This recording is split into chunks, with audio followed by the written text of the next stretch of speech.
Welcome to the ANWA Beyond Sunday podcast, where we are dedicated to helping believers integrate their faith into their everyday life. I am one of your hosts, Candace, and I've got Jasmine, I've got Dave, I've got Dre with me today. And we're still in the learning series talking about the gospel. Aren't we excited? Yes, we are. We are. Yeah, we absolutely. are. Why are we excited? Is it? Why are we excited? Yes, why are we excited? Because everyone said that they were excited. Why would we not be excited about the greatest news that we could be discussing? Yeah. It's only Amen. about the gospel. Only. Yep. Only about the gospel. Only about the gospel. We're talking about two topics today: grace and mercy. And they work together, but I think when we say grace and mercy, we are not combining them. Is that correct? Oh, certainly. Absolutely. We are talking about grace and we are talking about mercy, not like peanut butter and jelly, like they go together. And I don't even eat peanut butter and jelly, but anyway, we're gonna move beyond that. Yeah, we can talk. That could be a blooper that we can talk more about on a break. But anyway, Crazy. Yep. But grace and mercy, that's what we're talking about in this episode. Who wants to I'll open us up, you know what I'm saying? open us up in prayer? Open us up in prayer even now. I want to give a shout out to the first time I heard the gospel, I've been in church my entire life. I was born in church. I was born and I was a member of church when I was born. That's Same. kind of I'm literally a church baby. So I've heard every sermon about, Jesus being hung high and stretched wide, and in 3 days he got up. And I really thought I just knew I knew that I knew the gospel. And I got to All Nations and I became a part of evangelism. And Pastor Evangelist Linda Jernigan taught on the gospel for 8 weeks. And I was like, I don't know I thought I knew the gospel. And she went on this tangent on this concept of grace and mercy. And I want to actually give y'all the definitions that she gave me. And I'm not saying these are the only definitions, but we can kind of start unpacking. But the definition that she gave for grace was unmerited favor that we do not deserve, right? So everything that we are receiving, anything that comes from God, right? Righteousness, sanctification, justification, holiness, all of these things, glorification, all of these things, it comes with the package deal, right? We didn't work for it, and it's not merit based, right? You don't do nothing to keep it, and you don't do nothing to obtain it. But then this mercy thing was so dope because when it's time for us to eat, we've made grace now what we do before we eat. Say your grace. That doesn't even make sense. Now we also know that there are if you've been a part of the charismatic sphere, there is an aspect of grace that also means supernatural ability, like God's supernatural ability. You also have things like his kindness, his favor. You also have a definition for grace that means gift, right? So all of these things, grace is just so big. But when we go to this thing on mercy, which can make me cry right now, Pastor Linda Jernigan gave this definition, and it's literally not receiving the consequences that you do deserve.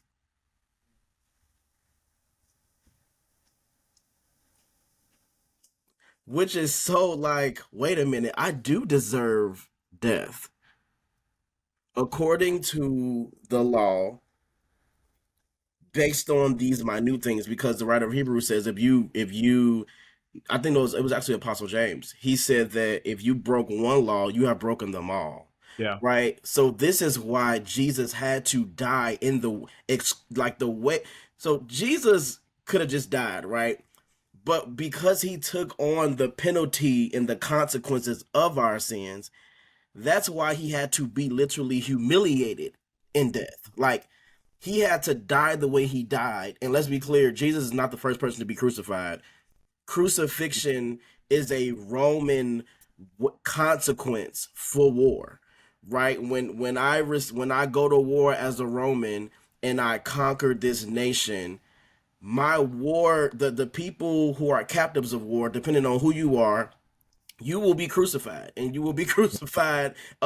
It'd be a huge line of just like people who are hanging on this cross, right? So why is Jesus being crucified like a war criminal, right? Like, so why is his crime so high that he has to be crucified like a war criminal? Meaning that the penalty that we deserved, he took it on, Mm. not the sin, the consequence of sin he also put on the cross, right? Which is why he had to carry that cross so long, which is why he got beat as many times, which is why it was just held literally, set it up to where like, oh, like we caught one, we're about to beat the brakes off of you, like we're about to, and God in his kindness let it play out, because all of these consequences had to be put on him anyway, if Mm. he really did die for us, right? Because he didn't die for us to go to heaven.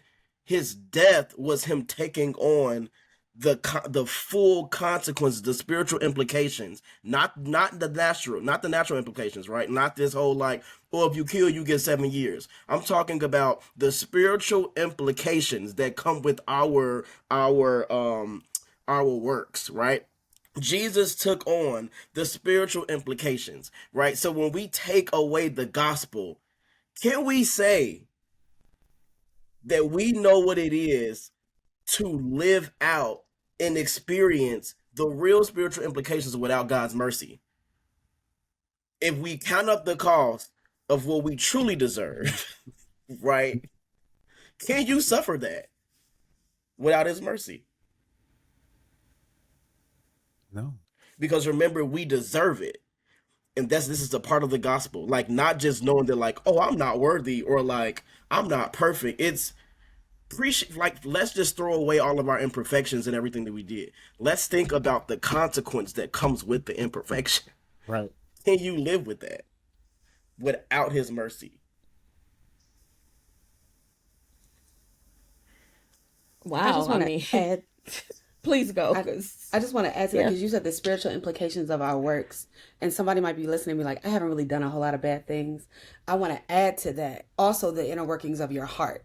So the things that you may not give voice to, what's happening in your head, how you are feeling, the moments of reaction that happen that's internal, even if you don't act on it, the fact that that comes forward, that requires a level of redemption, that even though you may not act on it, you still need his grace, you still need his mercy, because I thought to do that, like even you hit me and I thought to beat the brakes off of you, like I almost did. Actually, it was God that kept me from actually fighting you, and I still need his mercy in the midst of that. So I want to add to that, because someone may walk away and just be like, oh, well, I didn't do it, so I'm not in need of his mercy. No, even the thought, I'm still in need of his mercy. I need him to redeem all of it.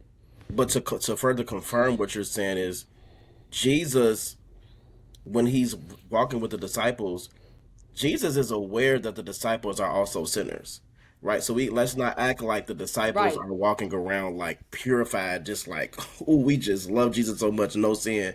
Because we see there is a disciple who is a zealot. He is in a fraternity of killers, right? This is what he does at night. So when he leaves Jesus, he is probably trying to figure out who's next on the kill list. Like this is who he is in the heart. And so Jesus is concerned about the heart, because he says, if a man even looks upon a woman, right? Yep.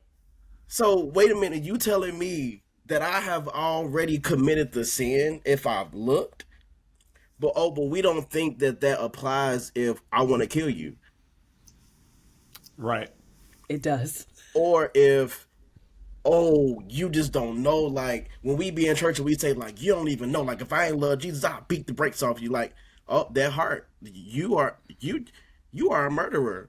What James, no, John even said that if you hate your brother, you're a murderer. Right. So when we examine the heart, like, let's not even talk about the works, but when we examine the potential of what the heart can birth out through works, Father God. Like, come on. Like when we Yep. put that on the paper, the when we talk about mercy, me not receiving what I didn't deserve, that's crazy. Like Jesus is literally the ultimate sacrifice because he didn't just die for my sins. He died for the potential of sin in me.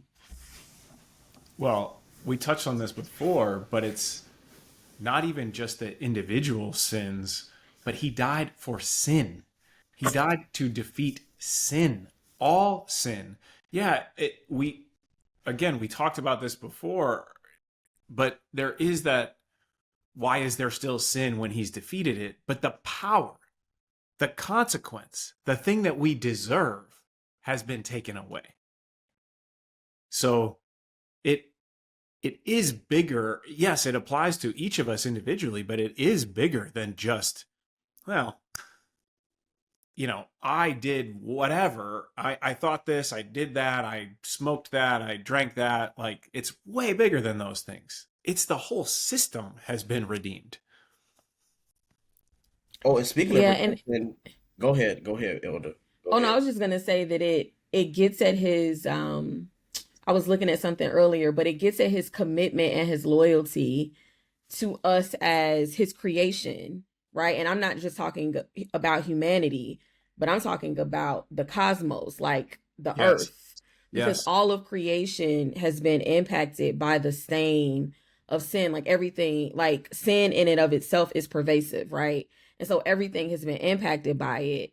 And through this grace, by this grace, he is demonstrating and exemplifying how loyal he is to us, because although we are, I mean, and we can unwrap and really pick apart born in sin and shaped in iniquity, but be like, I we were literally born with an answer, right? Like we were born into sin, but we were also born into an answer and into a Mhm. solution that takes care of that. And so it really gets at his, for me, like how I'm understanding it, his commitment and his loyalty far surpasses like what I can attempt to construct in my mind. Yeah. There is a scripture in the Bible that talks about how Jesus redeemed us from the curse of the law. Mm. Yes. Yeah. So the byproduct of sin is a curse.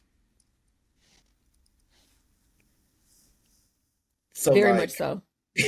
like you are literally like when people are like, "Oh, I feel like I'm cursed." It's like, no, if you live a lifestyle of sin, you are cursed. Like this is what it looks like, right? And Jesus is like, "Oh, let me go be a curse." Like he became a curse and then lifted the curse.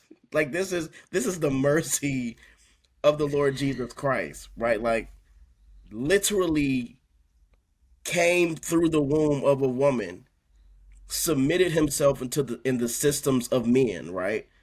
Then had to actively walk out holiness because he has to remain and be a spotless lamb, right? So when we talk about like, oh, you gotta be a lamb, like you gotta be a nice person, like when we talking about Jesus as the lamb, we're not talking about this nice person. We're talking about this person that has to be so pure on the inside and the outside for 33 years in order for him to be an acceptable sacrifice, for him to never be sacrificed again. Crazy. Like, took on the sins of the world, took on the curses. And this is what real mercy looks like. But what we say in the real world is, "Oh, we got to give her grace." No, no, no, no. We need to give her mercy. We need to give him mercy. Right. You need to give your brother grace. No, no, no. Mercy. Well, I think even as we talked about for 30 seconds before we hit record here, grace and mercy are paired together. Even we did it as we were going to talk about it here, but they are not the same. And they are so easily interchanged. And again, we misuse grace. And Dre, you touched on a couple of the different ways, supernatural ability. It can represent the gifts that are given. But ultimately, when we're talking about grace, it is this unmerited favor that we do not deserve. Now, that can also happen outside of the relationship from the Lord to us or Jesus to us. If you are in a position of power and you give someone unmerited favor, you can extend grace to them. So it's not to say that it is only confined to supernatural grace in this case. So there are like actual applications for us to use that word for what we are doing with one another in the church. But to your point, like most of the time when we are trying to extend grace to one another or be gracious with one another, what we're actually trying to do is not hold somebody accountable or not extend mercy. Like, because most of the time when it's, oh, I'm just trying to give them some grace. Well, they didn't meet the standard and you are diluting it by using this word the wrong way. Very much so. And it's interesting. And when I was reading, because I kind of, to Dre's point earlier, I too was raised in the church, and you hear all of these scriptures used, and you know, if you're not careful, you'll construct maybe a fractured definition. And so I went back. I didn't want to assume, and so I just went back and looked, and you know, honestly, at a Bible dictionary. One of the things it talks about in terms of grace is that it has to come from a superior. Like, Yeah. this is not peer level type. Like, grace has to be extended from someone higher than yourself. Yeah. So to your point, Dave, like, we misuse the terms, which ultimately means that we're not fully understanding, because like that, that's a whole nother conversation. But it really is getting at, God is not our equal. Like, Yahweh is not, like, we are not the same. His ability to extend grace very much points to his supreme authority. And so, yeah, like we just have to do a better job. And I think it will help us in how we see our brothers and our sisters. Like, I think we'll see them better, and ultimately ourselves better, when we really understand and be able to differentiate between grace and mercy. Here's another aspect of grace that is in more of a technical definition, which is that it's goodwill freely disseminated. In our case, we're talking about from God, especially to the benefit of the recipient, regardless of the benefit accrued to the disseminator. What that means practically is that when God extends grace to us, it does him no good. That's yes. it. He's not benefiting from this. That's it. Open it up, Dave. Yeah. I mean, we don't need to open it up. He doesn't get anything out of giving us grace. There isn't it is an uneven exchange. It is an uneven exchange. This is the equivalent of somebody that is extremely wealthy giving somebody $1. It doesn't. Maybe that's a bad example, probably, because it's almost incomprehensible how much Yahweh has to give to us, how much Jesus has to give to us. So that example isn't a good one, but we can try to get our heads around that in a way that's quantifiable. But ultimately, as the benefactor, it's not even actually a benefactor relationship where the client that gets the receipt then is indebted to the benefactor. This is it's so outside of any system that man has created that I think that is part of what compounds making it hard to get our heads around it. It's goodwill that is freely given to us, and it doesn't benefit the person giving it to us. Yeah, and it's so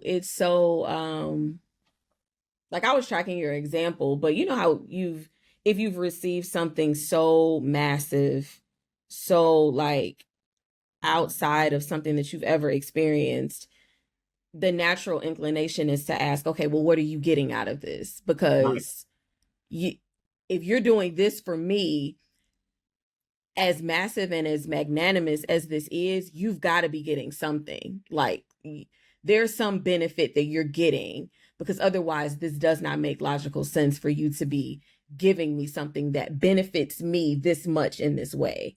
Which, to your point, Dave, it far surpasses anything that we've ever experienced, which is why I think we have a hard time grasping it. Because, again, like, how are we to explain? How are we to understand this gift that isn't based off of anything that we have or will do, that we fully benefit from, and the person that is, or the person, the being, the deity, the whatever, that is giving this to us is superior to us and is not benefiting, especially in the Western world, because capitalism really has us, like we've got PTSD because it's trained us to think that somehow someone is benefiting from the good things that we experience. So yeah, I'm tracking you. I think a prosecutor would push back on that, and they would say, well, Yahweh does, the Lord Jesus does receive a benefit from that because he now gets praise and adoration and worship. But we don't do those things because we got grace. We do those things because he is the Lord of Lords and the King of Kings. And that is what you do. So the grace isn't a prerequisite. The rocks cry out. I don't see the rocks getting grace. The all of creation is groaning. Now, I guess I should think about that before I make a definitive. I don't want to say that God's grace doesn't extend to things beyond people. So asterisk there. That's not what I'm saying. But we, he's not extending the grace so that we do those things. Those things are implied in who we are.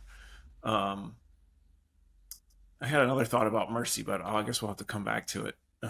I want to, I guess act as a defense attorney against like that idea that, oh, he's benefiting from our praise and from our worship.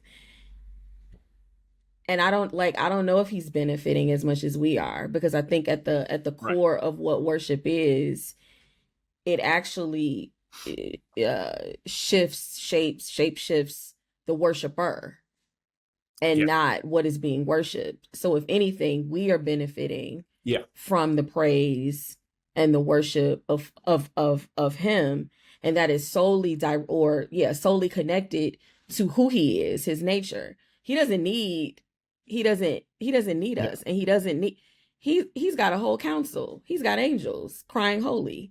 Like he he had that counsel when he created us. So let's not pretend like he was lonely and he needed us. Exactly. I actually want to go back to some of the words that you were talking about, Candace, that connect with grace, and you had mentioned like loyalty. Another one that I found when I was studying was steadfast love, but another one that I found was covenant, and I was like, absolutely. And the concept of how, like, even when we take Abraham, right? Grace predates the law. And we can unpack that later, but unpack that right now. Unpack it now. Unpack it now. Okay. But even the concept of in Genesis 15, when God makes this covenant and he has Abraham do this ritual, God is actually facilitating the moment where the smoking pot and the sacrifice animals are on each side. He's the one that's facilitating it, not Abraham. So he's actually making a promise to himself saying, I will do the thing that I have said to you, Abraham. And this, it comes at a benefit to Abraham, even in that moment of like, Abraham can't even make a promise to God that is eternal. And like, God knows that. And he steps in and makes the promise to himself and says, hey, on behalf of you, I promise me that I will do for you what I said I would do. And so I need you to say that again. I'm sorry. Because what? On behalf of you, I will do for me, or do as me on behalf of you. I don't know how I said it. Just we got it on record. It was good because it was just coming out. But it's this concept that he knows Abraham can't make the promise that actually is needed for Abraham to walk in the fullness of what God has said. And God in his grace, because Abraham doesn't deserve it. He didn't work for it. It's his unmerited favor that's being extended in that moment where he says, hey, I'm going to do this. We're going to go through this ritual to seal. You will physically see what I am going to do for you, and you will carry this past this moment. And the concept of the grace even predating the law, I know some people feel like grace comes in when Jesus comes in. No, God was always gracious. Like that's part of his character. And because he is eternal, his character is eternal. All parts of him are eternal. And so you even see his grace in the law itself. And so the concept of it comes in the New Testament is totally farce. You actually see it throughout the Old Testament where God extends this unmerited favor to person after person. And it's not mentioned explicitly. I think the word grace isn't mentioned explicitly, I think, until Noah, when it's like Noah found grace in God's eyes. And then because of that, he spared him from the flood. So you see grace and mercy working in that moment too. But it's the concept of, we see this before anything was chiseled in stone. Grace predates the law. It's part of who God is. It's eternal. I want to unpack what Mother Jazz just opened up for us. Especially as we've been talking about how God has been gracious from the beginning. And when we just track judgment, right? When we track what judgment looks like in the Bible, when we track what judgment looks like for us, when we actually go through and unpack how long it took for God to judge Israel, like, these are people who have to make sacrifices for sin every day. And we know from prior conversations in this podcast that when you live a life of sin, you are cursed. The covenant literally is like, do this and you're blessed, do this and you're cursed, right? So Israel, me and Candace was talking not too long ago. We were saying, like, Israel has not been able to maintain a great relationship with God for even a century. Like, this is not, it's not in them to maintain good standing with God. One generation, maybe. Yeah, but they have not been faithful for God for a century. And so when we track how wavering Israel has been, but then God judges the nation several generations after, right? Like, he is waiting 40, 80, 100 years of just watching these people disregard his grace. And then, what we do is when someone gets mad at us, we're like, I'm about to show up to your house and you're about to receive the consequences of your sin. God is like, man, I really love y'all and y'all just gonna keep doing. He waits for years. He is, by his grace, even his, the process of judgment from heaven is full of grace, because God is not judging people nation same day. You know how when we even track Sodom and Gomorrah, you know how long he probably been watching Sodom and Gomorrah? Right. Well, look, we talked about with Noah. It was 120 years. 120 years. So the grace of God, and if Jesus was supposed to do what he sees his Father doing, that compassion has already been wrapped up in the Godhead. He has been gracious and faithful and merciful. But I also want to unpack the fact that the grace of God, and I know that we talk about this, how you got to just learn to see God as Father and rah rah rah. But it's impossible to do that if you don't really understand fatherhood. If you, it's impossible. So even studying, I need to learn what it is to be a son, or I need to learn how to see fathers right.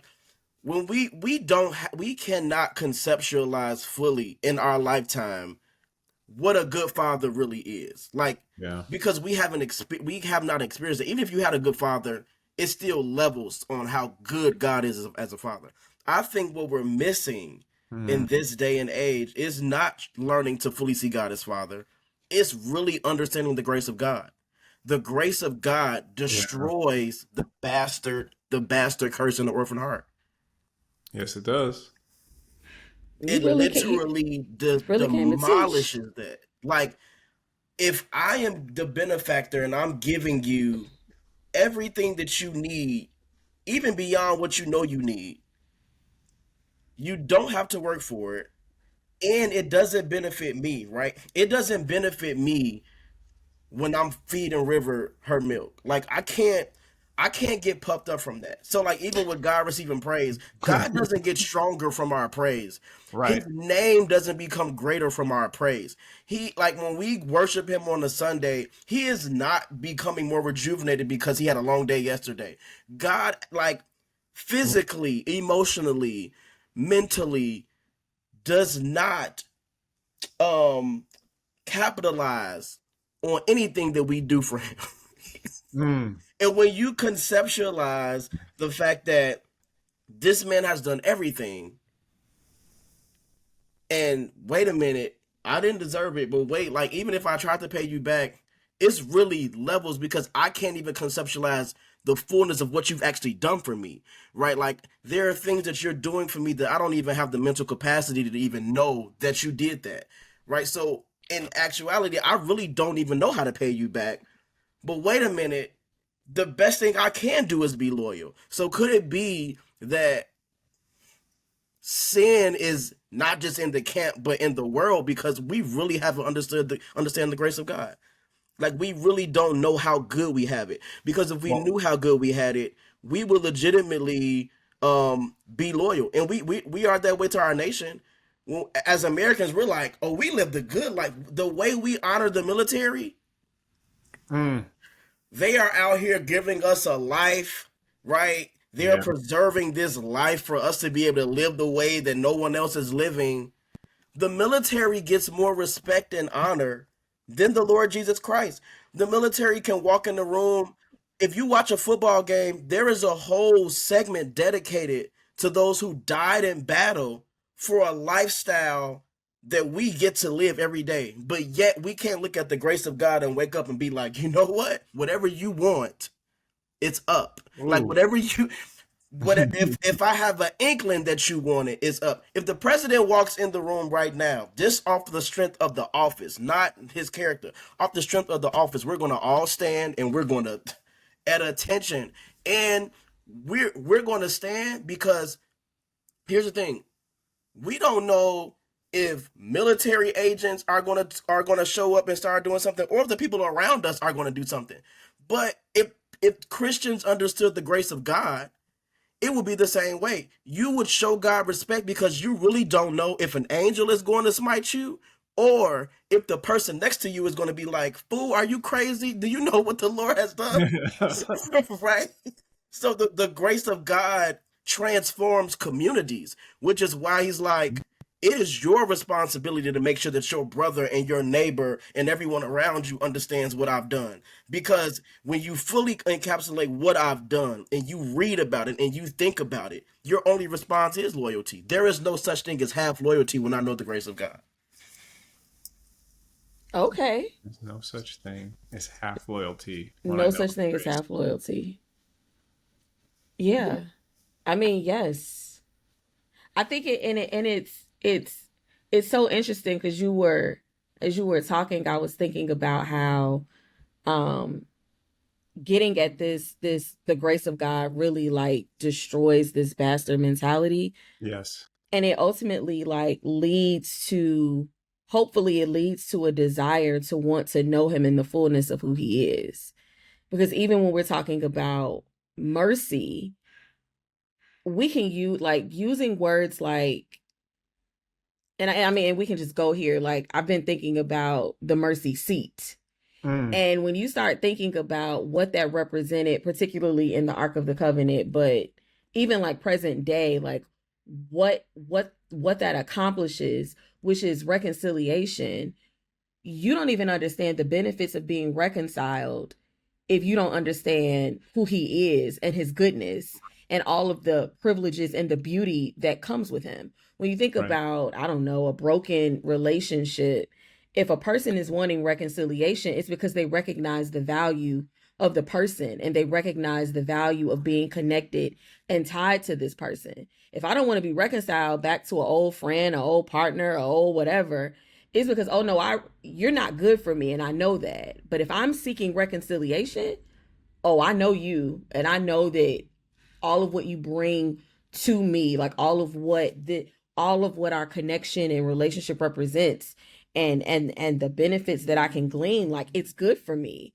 But I don't, even that construct, that idea of reconciliation, we, and even forgiveness, we can't fathom that or like understand it fully, because we haven't even, I don't want to say mastered, but we haven't even like swam into the deeper depths of what grace is.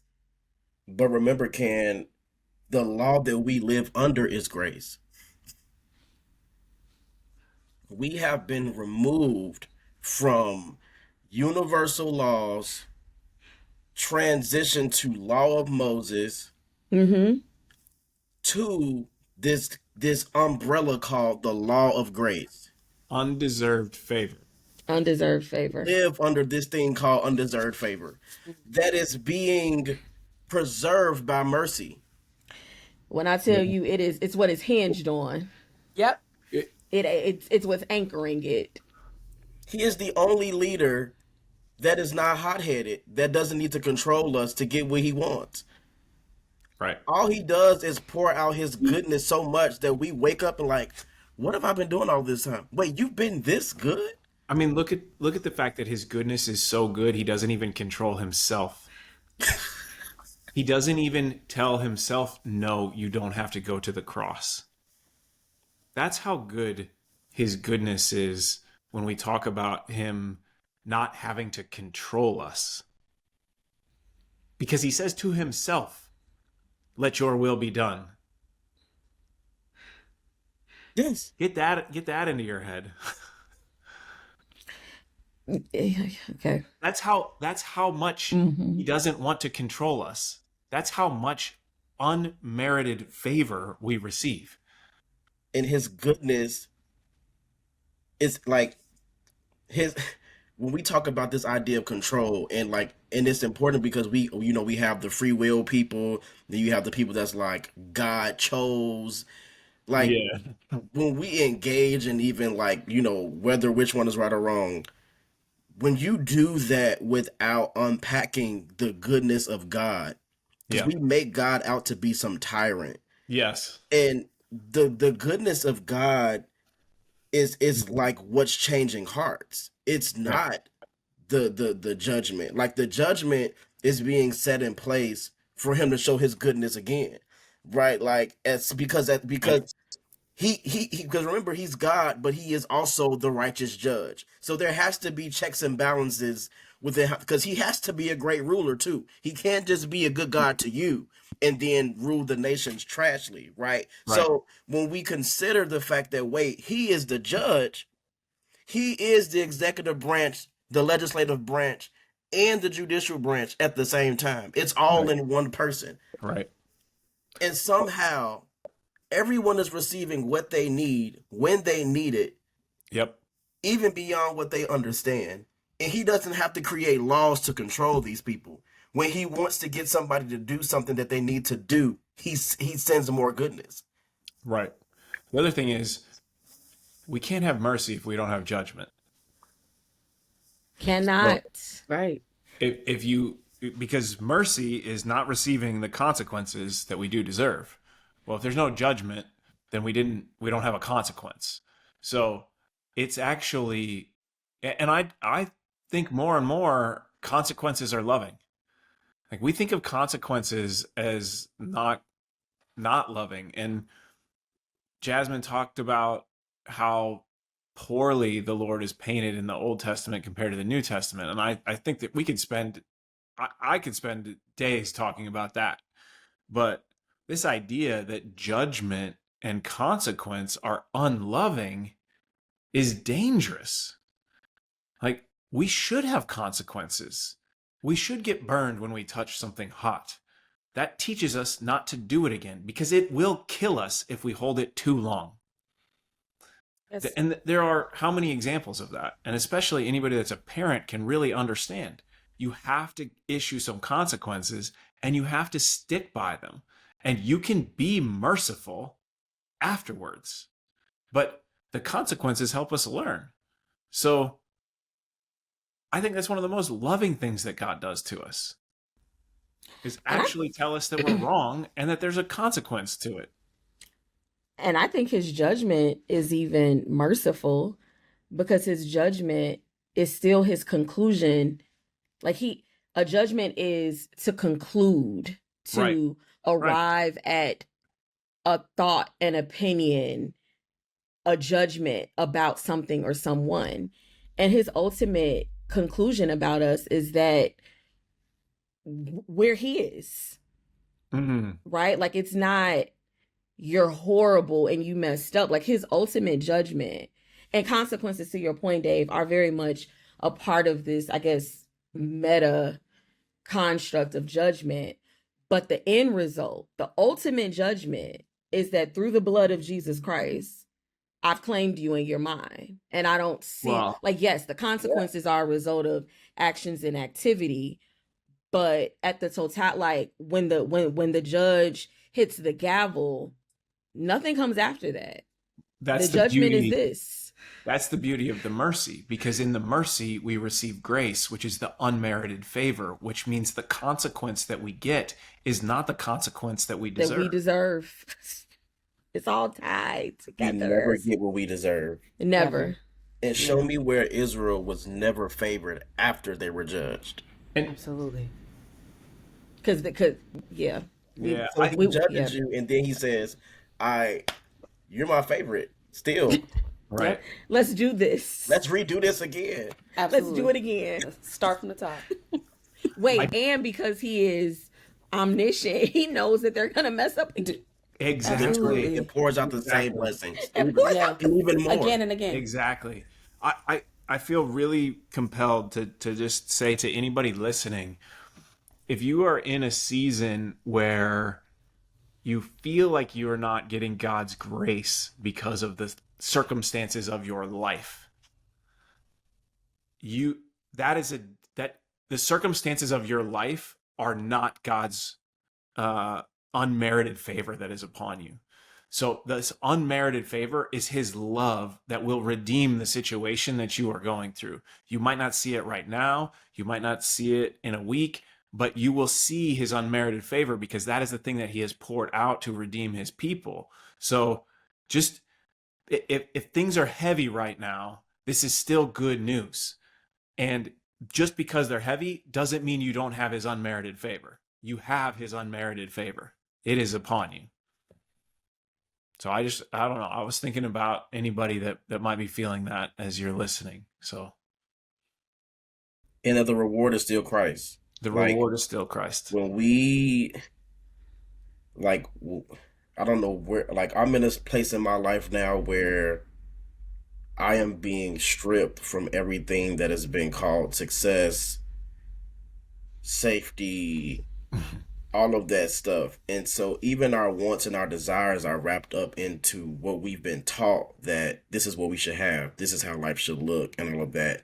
And we are aware that, if that was the truth, then all of us would be living a unified life with the same bank account and all. Right. Like, that's Yep. this prosperity, That's a different.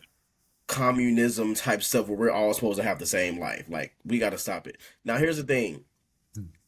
Jesus is the reward, which is why when we talk about this concept of by grace through faith, right? Even you being able to be engrafted in by faith is because of his grace, Yes. right? The fact that it's that easy to make it in is a byproduct of of his grace, right? And so when we go to the old covenant and he tells the Levites, like, hey, y'all are my priests, y'all belong to me, right? Y'all are supposed to minister to me.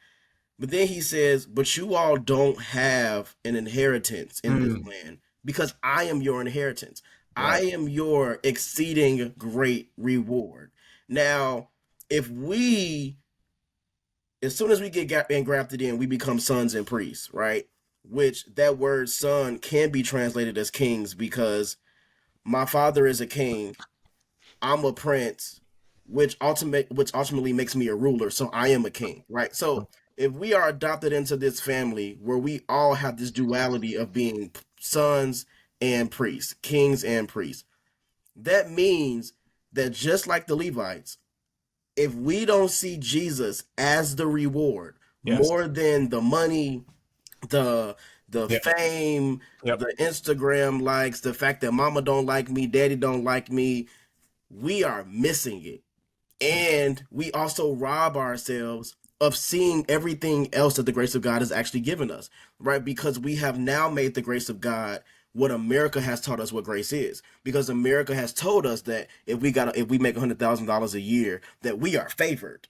America has told us that now if you live in an apartment but you own another home and you turn it into a 3-flat and you got tenants in there, that you're successful now. When in actuality, if you don't see success by being engrafted and being one that is a recipient of the grace of God, you have missed it as a Christian.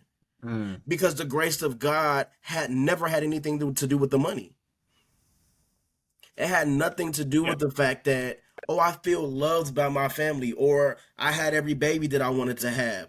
It had nothing to do with that. These are byproducts that come with covenant and that comes with life, right? But if we don't grasp the fact that this gracious God poured out his love when I didn't know him, saw me as valuable, gave me a name, allowed me to have free will to also choose him. Yeah. And then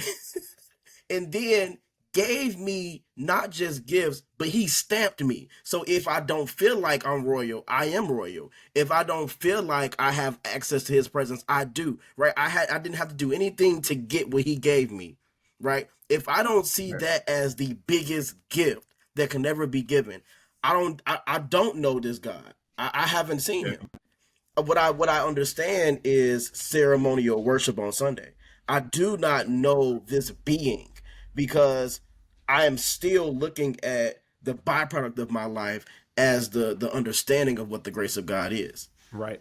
Because to that point, we want grace to be manifest and tangible. Yes. Yeah. And it is, our reward is Jesus. I'm going to put Jasmine on the spot. We were talking yesterday. I'm going to put her on the spot, but she said something. We were talking yesterday and we were talking about essentially like the Levites being that tribe of priests. Go ahead, Jasmine. Do you remember what you said when we were talking? I'm trying to remember what I said. I studied it this week. Well, I'll keep talking and then you'll catch it. But it was so profound because every tribe had an inheritance, but the tribe of Levi, they were trying. There is nothing. You have nothing other than what serving God is going to give you. Okay, you remember how to Yeah. Okay. So we were talking about it and I was like, the concept, and Dre, you hit on this, like Jesus being my exceedingly great reward. But it was the concept of what I was talking about yesterday with Candace was the presence of God was their inheritance. Like everything that they needed was found in the presence of God. And so God was like, you actually don't need this because I am all of it. And so the concept of having access and living a consecrated life so that they could experience the fullness and the sufficiency of an eternal God that the other tribes didn't get to experience like they did was more than enough for them. Or God was saying was more than enough for them.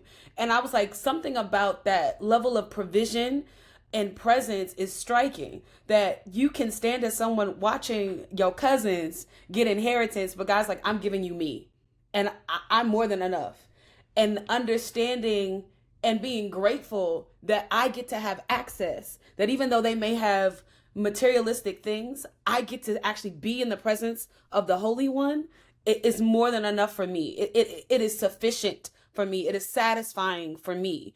And I think even to your point, Dre, where you were talking about kind of like what I'm experiencing in life or the Western capitalistic understanding of what maybe favor looks like, that's really just desire. There's a difference between the concept of what I want or a desire versus God's unmerited favor.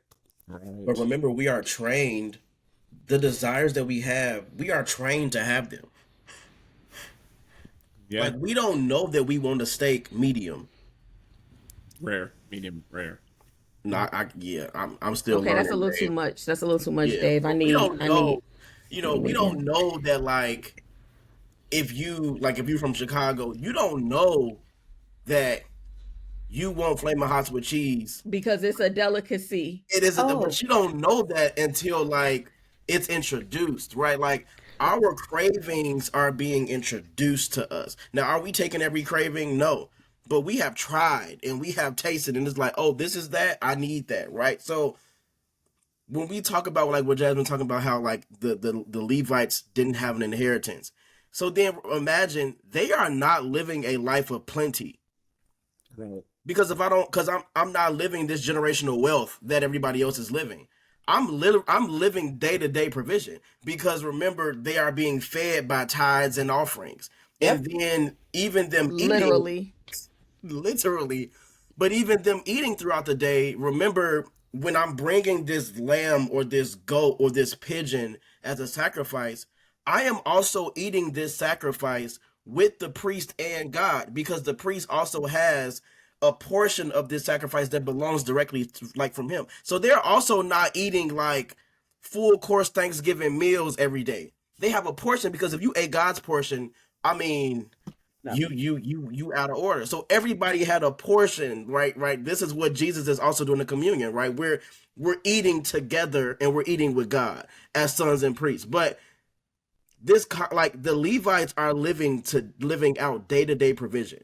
They are not sitting in the royal palace, souped up, got flat screen TVs, all of that. And we know it's not true because one of the reasons that Eli was rebuked is not because of his sons, but Samuel specifically talked about how Eli and his sons got fat off the offerings. Right. Yep. Which means they were, I mean, eating more than what they were supposed to eat. Absolutely. Yes, taking in way more than so godly Beyond their contentment. portion. Mm-hmm. Am Yep. I godly content? Do I want the American dream or do I want godly contentment? Oh, That's That's it. another, that's a, we don't yeah. have time to That's go a there, whole We but don't, podcast. we don't, this is what we were yeah. talking about earlier with lust, greed, and just the cycle of those things. Saying, "I want to consume more. I want to consume more I because gotta if I have it, don't and I have deserve it. You deserve it. You've been through right, hell. You've right, been through right, abuse. This is what we hear, y'all. Like, and then which is we leave church chasing the American dream, the right, American gospel. We don't leave right, chasing godly contentment. right, and it's because we forget the unmerited favor part of grace. Because when you think you have to work for it, then you think you deserve it. Then you think you deserve more. Then you can feed that cycle. Uh, I think the other one we were talking about was gluttony. It's like, well, yeah, you can, of course, you can overconsume, and then you can desire more, and then you can lust after more, and keep feeding those desires because you think you deserve it. You didn't step into the unmerited favor, and it's unmerited. Unmerited.